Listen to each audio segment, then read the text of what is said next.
Assalamualaikum warahmatullahi wabarakatuh.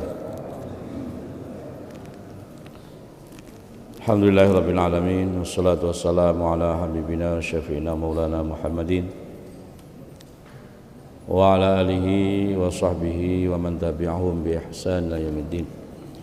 Subhanaka la ilma lana illa ma 'allamtana innaka antal alimul hakim.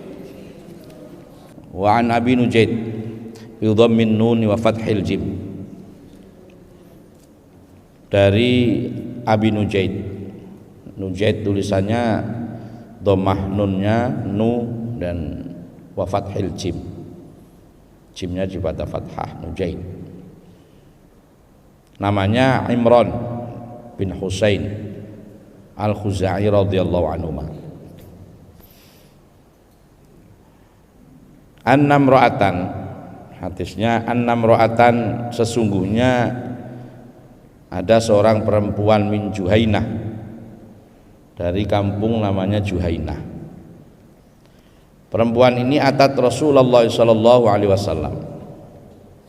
Ya, ini masih berkaitan tentang atau dengan bab taubat ya. Ada seorang perempuan datang kepada Rasulullah sallallahu alaihi wasallam dari kampung Juhainah.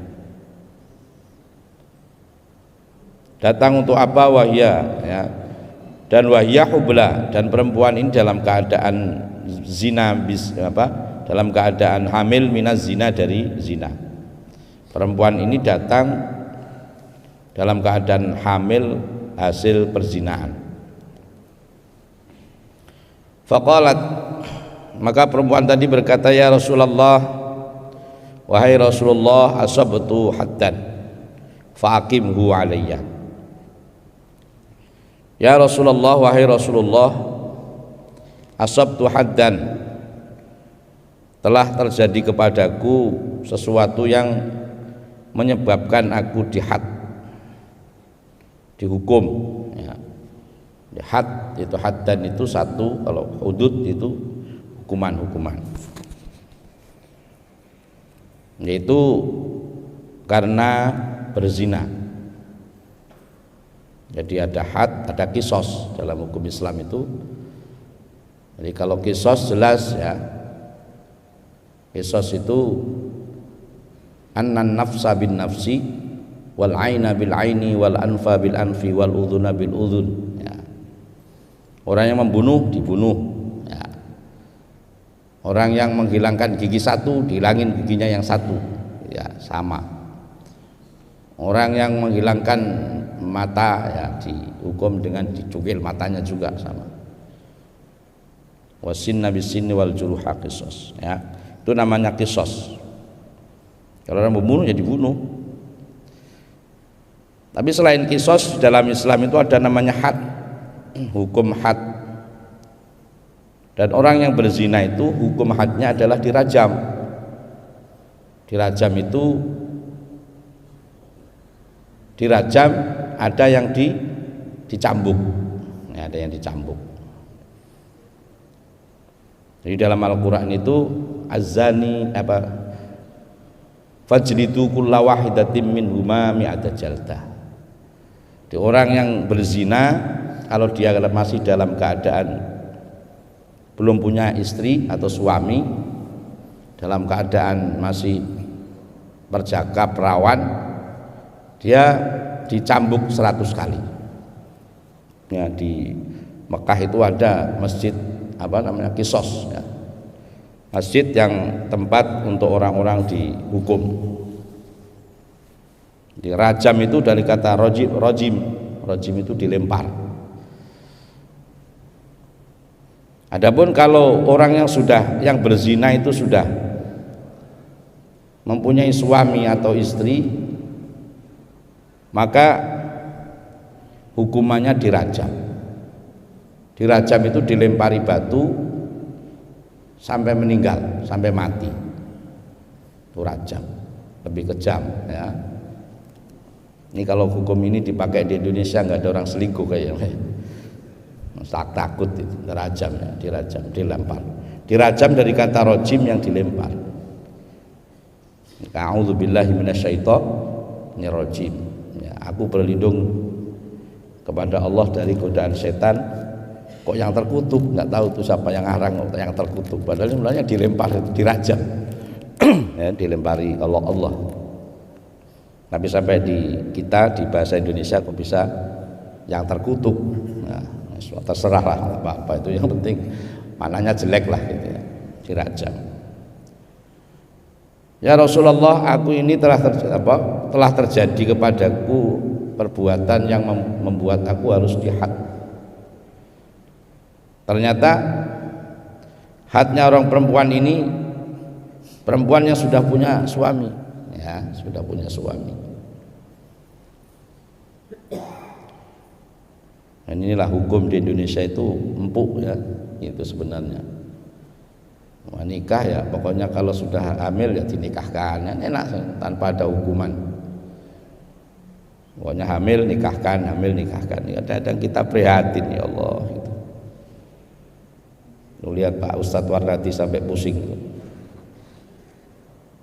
ya kan, di KUA itu kalau saya ada orang daftar tuh langsung perhatikan perutnya, 60-70% itu ya sudah habis tabrakan ya. Kalau tabrakannya mobil ya penyoknya ke belakang, tapi kalau tabrakannya anak kita kan mancungnya ke depan. Ya Allah ya, inilah kadang-kadang kita itu apa ya, prihatin. Ya sudah sampai pada zamannya memang perzinaan sudah merajalela. Termasuk tanda hari akhir, hari kiamat itu ya perzinaan merajalela. Bahkan yang paling sedih itu dilindungi, masya Allah ya. Ini kan seperti itu. Padahal di hukum Islam itu harus dihad, Pak, harus dihad. Minimal kalau masih perawan, masih berjaga dicambuk 100 kali. Kalau sudah punya suami atau istri, dia harus dirajam sampai mati, dilempari batu. Nah, ini perempuan ini mengaku, dia berikrar di hadapan Rasulullah SAW bahwa mengaku bahwa dia telah berbuat zina. Apa yang dilakukan Rasulullah? Ya, dia perintahkan fada'a Nabiullah waliyaha. Fada'a, maka manggillah Rasulullah SAW walinya dipanggil. Wali itu siapa ya? Ya kalau dalam hukum pernikahan itu wali itu ya bapaknya, kakeknya ya. Nanti ke atas dulu, bapak dulu, kalau tidak ada berarti kakek. Dua orang ini wali yang sakti, wali mujbir namanya, wali yang walaupun seandainya tidak menghadirkan anaknya, dia menikahkan kepada orang, sah hukumnya. Misalnya Pak Sugoto ya, karena melihat ada anak soleh misalnya, terus di masjid sini langsung cari saksi, ya Anda saya nikahkan dengan anak saya ya gini, dengan mas kawin nah, gini. Terus saya terima Pak dengan mas kawin tersebut tunai, sah itu Pak, sudah jadi suami istri ya. Ini wali itu orang tuanya, orang tua kandungnya, kemudian ke atas kakeknya. Terus kemudian kalau tidak ada, bapaknya meninggal, kakeknya meninggal, ada kakaknya laki-laki, kakak laki-lakinya.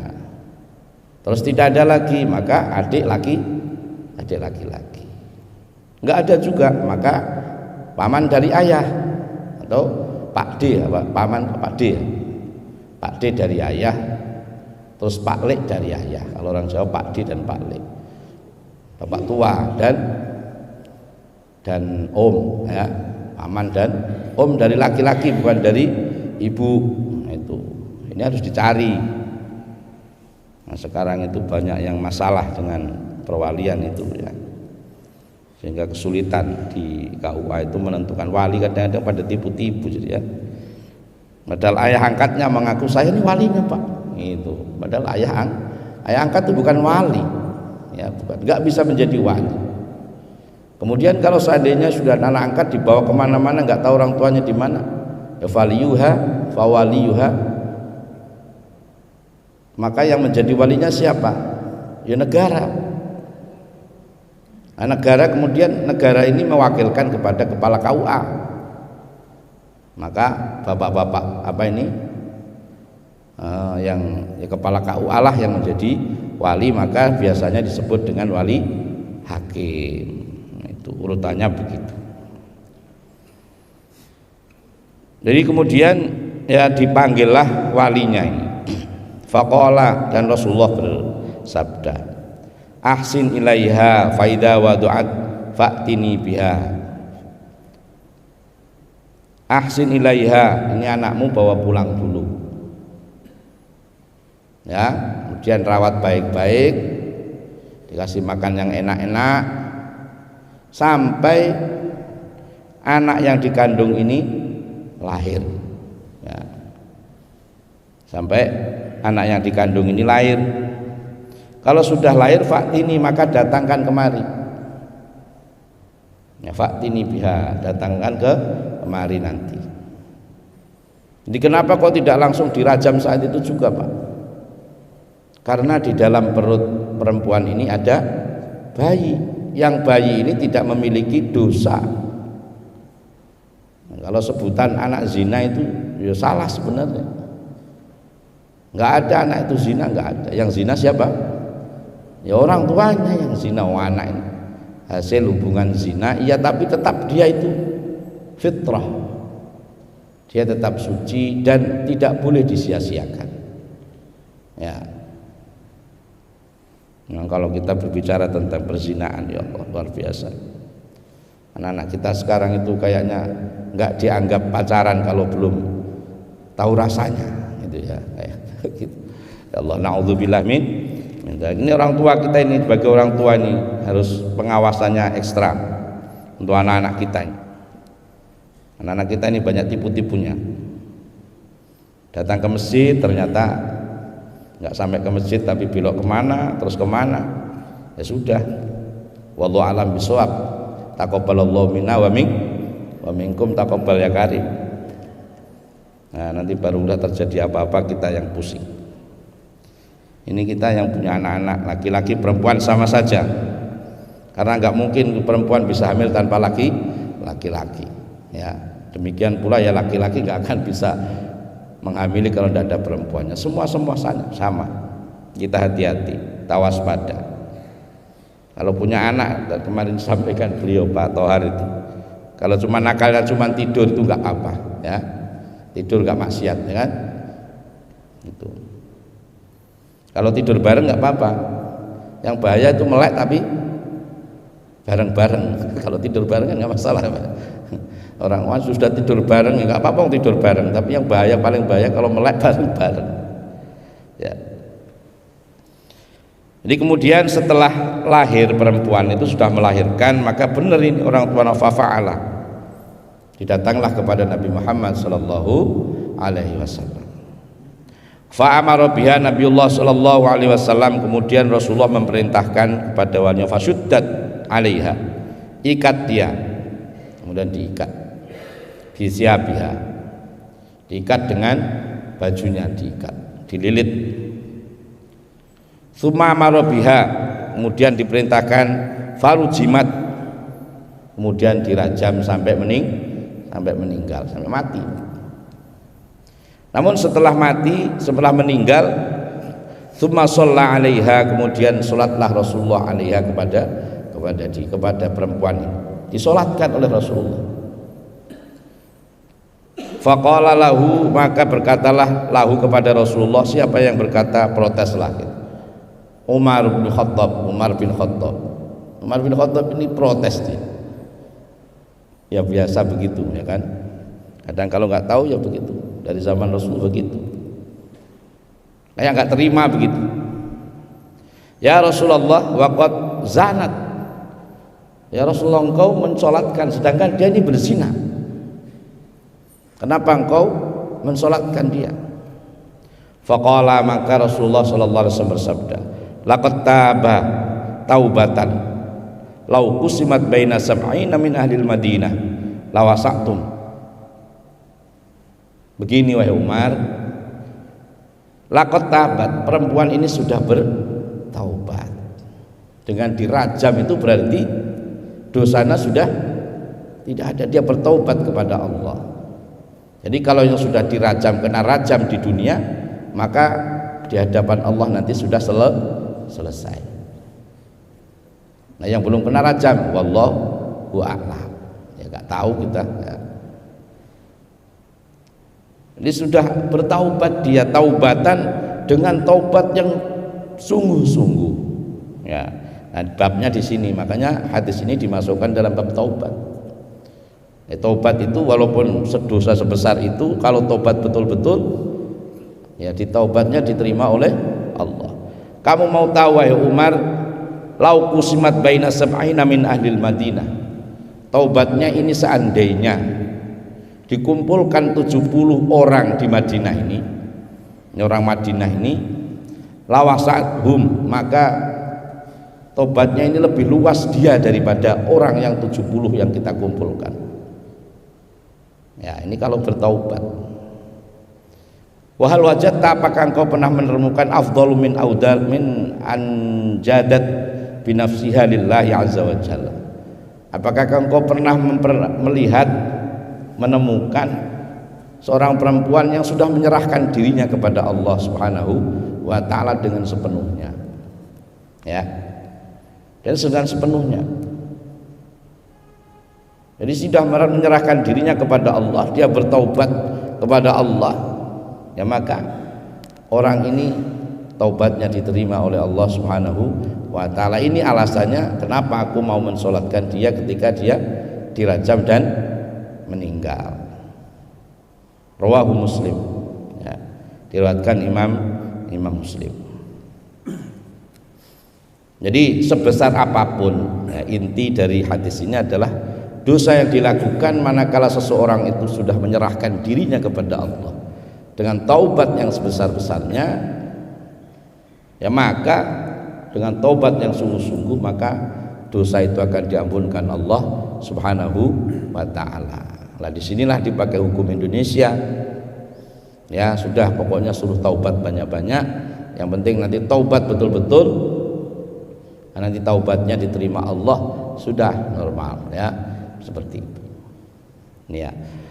Wa an Ibnu Abbas wa Anas bin Malik radhiyallahu anhum, dari Abbas bin Malik, dari Abdullah bin Abbas, ya, dan Anas bin Malik radhiyallahu anhum, semoga meridai Allah anhum kepada mereka. Anna Rasulullah sallallahu alaihi wasallam qala law anna libni adam wadiyan min dabin habu ayyakuna lahu wadiyani. Qala, bersabda Rasulullah sallallahu alaihi wasallam, lau anna libni adam, seandainya manusia itu memiliki wadian, gunung, ya, min dabin, dari emas. Wadi itu sebenarnya antara gunung, antara apa, lembah yang antara gunung. Lembah itu ya antara gunung satu dengan gunung yang lain, namanya lembah. Itu terbuat dari emas. Ahabbu ayyakuna lahu wadiyani, maka dia pasti akan mencari lembah yang kedua. Gak ada puas-puasnya itu. Nanti punya dua pengen punya tiga, punya tiga pengen punya empat. Dulu waktu kecil kita mungkin belum punya sepeda, pengen punya sepeda. Nanti Allah beri sepeda, pengen punya motor. Ya, pengen punya motor, pengen punya mobil. Begitu terus dan seterusnya, tidak akan ada habis-habis. Sudah punya mobil satu, pengen dua, dua dan tiga dan seterusnya. Ini manusia begitu. Ya, tidak ada puas-puas. Punya istri satu, pengen dua. Kalau sudah dua, kocar kacir, nggak karu-karuannya, malah nggak jadi dua-duanya, ya. Kalau berani silakan, Pak, ya, berani dan apa namanya, dan mampu, ya. Rata-rata kalau mampu pun nggak berani. Potongan-potongan sampean nggak berani. Seperti sama yang di belakang sana tuh, ya. Jadi tidak akan ada puas-puasnya ya. Kita itu nggak akan ada puas-puasnya. Sampai kapan? Walayyamla'u fahu illat turab. Sampai nanti mulutnya ini tersumbat oleh tanah. Artinya apa? Kalau kita sudah mati itu baru puas ya. Jadi kalau sudah mati mau cari apa lagi, dia tidak akan mampu apa-apa lagi. Sebelum mati ya sebegitu. 1 pengen 2, 2 pengen 3, 4, 5 lah, dan seterusnya dan seterusnya. Kayaknya itu apa? Kayaknya itu pokoknya itu serba kepengen terus. Sehingga itu akan terpuaskan dengan datangnya kematian. Ya, yang bisa memuaskan yang meninggal itu sudah selesai. Wa yatubullahu ala man taba, akan tetapi wa yatubullah, Allah menerima taubat alaman kepada orang taba yang mau bertaubat. Ingatlah mumpung Allah masih menerima taubat kita, bertaubatlah. Kita harus bertaubat kepada Allah. Di manusia itu nggak ada puas-puasnya, nggak ada berhenti-berhentinya, selalu ingin nafsunya, ingin ini, ingin itu. Akan tetapi Allah membukakan pintu taubat bagi orang-orang yang bertaubat. Muttafaqun alaih. Ya, hadis ini disepakati. Biasanya muttafaqun alaih itu ya sepakati oleh Imam Bukhari dan Imam Muslim. Jadi kalau hadis itu sudah muttafaqun alaih itu kuat.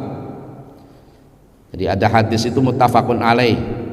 Di hadisnya Imam Bukhari ada, ya diriwayatkan Imam Bukhari ada, Imam Muslim juga ada. Kemudian ada hadis itu hanya di Imam Bukhari saja, Sahih Bukhari.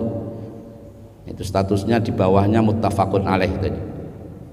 Pun ada lagi yang di bawahnya lagi, yaitu hanya diriwayatkan oleh Imam Muslim saja. Jadi muttafaqun alaih. Hadis ini muttafaqun, kuat. Wa Nabi Hurairah radhiyallahu anhu anna Rasulullah sallallahu alaihi wasallam qala, dari Abu Hurairah radhiyallahu anhu, anna Rasulullah, sesungguhnya Rasulullah sallallahu alaihi wasallam qala, yadhaqullahu subhanahu wa ta'ala ila rajulain. Tulisannya itu yadhaku, maknanya tertawa. Tapi kok tertawa? Maksud Allah tertawa, gitu ya. Maka dinamakan yadhaku ini nanti ditakwil. Ya, ada beberapa, kalau di Al-Quran itu namanya ada ayat-ayat mutasyabihat, ayat-ayat yang artinya itu agak kurang pas, kurang jelas ya, kurang jelas. Contohnya yadullah fauqa aidihim, tangannya Allah ya di atas tangan mereka, ya, ini tangannya Allah gitu ya. Para ulama berbeda pendapat, ada yang mengartikan apa adanya dengan kemudian disusuli wallahu a'lam ya. Maksudnya tangan itu apa wahai Ustaz? Wallahu a'lam, hanya Allah yang tahu gitu. Terus kemudian ya, semua akan rusak ya, semua akan rusak di dunia ini, semua akan rusak illa wajhullah ya, kecuali wajahnya Allah. Berarti wajah Allah, punya wajah, wallahu a'lam, hanya Allah yang tahu. Ada ustadz yang begitu pokoknya ada, tanpa mau menakwil, karena selalu menjawab itu dijawabnya dengan wallahu a'lam, wallahu a'lam. Terus jamaah menjuluki, ustadz mana? Ustadz wallahu a'lam ya. Ya. Para ahli ahli sunnah ya, ahli sunnah wal jamaah menerima takwil itu ya, menerima ahli mentakwil itu. Mentakwil artinya mengartikan bukan apa yang dari kata apa yang ada itu. Contohnya yadullah fauqa aidihim, kekuasaannya Allah itu di atas kekuasaan mereka. Itu ya. Itu namanya ditakwil, bukan apa adanya arti daripada kalimat tersebut. Dan masuk akal juga itu, kan gitu. Nah ini juga sama, ini hadis termasuk hadis mutasyabihat yang agak samar. Yadhakullahu, Allah tertawa, itu tertawa maksudnya itu ridho, senang. Jadi kalau orang tertawa itu kan senang. Ada orang yang senang itu ya kadang menangis juga ya karena senangnya. Tapi kebanyakan kalau orang senang itu ya tertawa. Ridho, Allah itu ridho.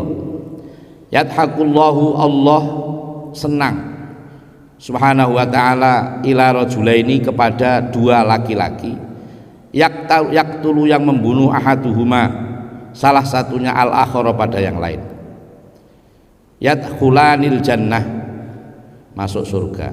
Maksudnya ada orang perang fisabilillah, kemudian ini yang sudah Islam dibunuh oleh salah satu di antara musuhnya.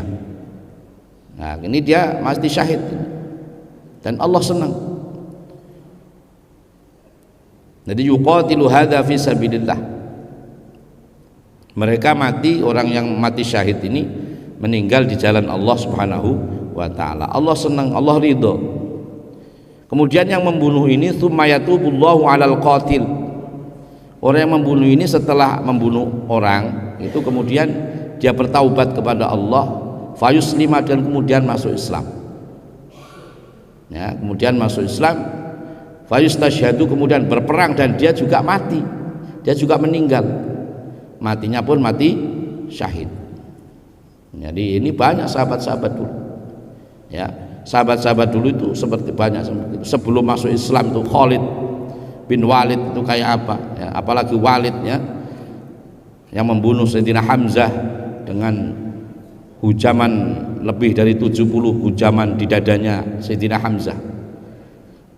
Ya, tapi begitu masuk Islam, Masya Allah, menjadi singa padang pasir, ya, menjadi tangan kanannya Rasulullah Shallallahu Alaihi Wasallam, di panglima perangnya Rasulullah Shallallahu Alaihi Wasallam.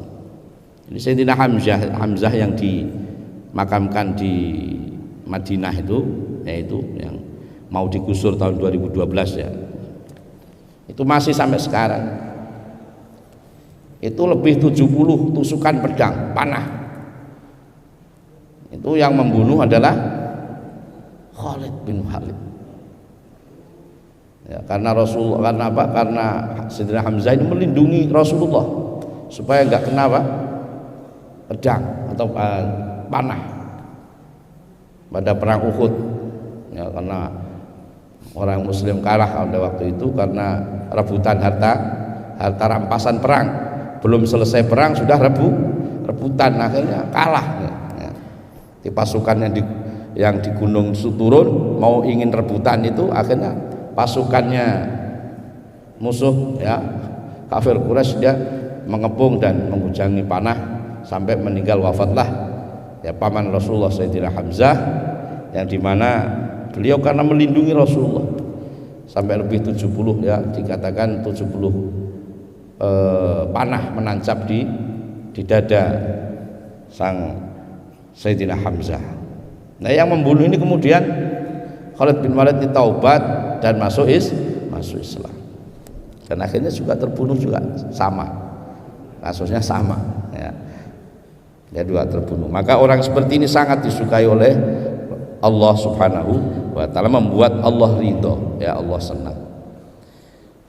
Jadi intinya dari beberapa hadis yang saya bacakan tadi, bahwa sampai menjelang sedosa apapun, ya, dosa sebesar apapun, kalau orang itu mau bertaubat, ya, sampai menjelang ajal, hatta malam yugorgir, santai, yang penting sebelum nafas itu ada di kerongkongan, Allah masih menerima taubat seorang hamba.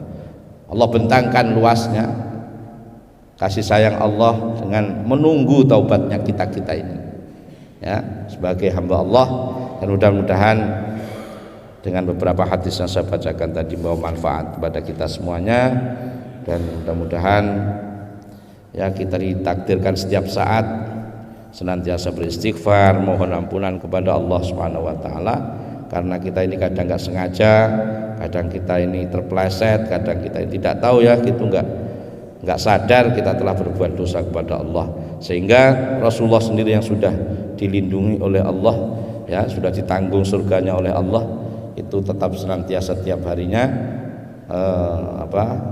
membaca istighfar, ya, tidak kurang dari 100 kali, ya, seperti itu. Nah, kita ini yang tidak ada yang nanggung, kita siapa yang mau nanggung kita model-model begini, ya. Makanya kita harus lebih dari itulah, intinya seperti itu, senantiasa istighfar. Demikian, dan kurang lebihnya mohon maaf. Subhanakallahumma Bihamdika asyhadu an la ilaha illa anta astaghfiruka wa atubu ilaik. Assalamualaikum warahmatullahi wabarakatuh.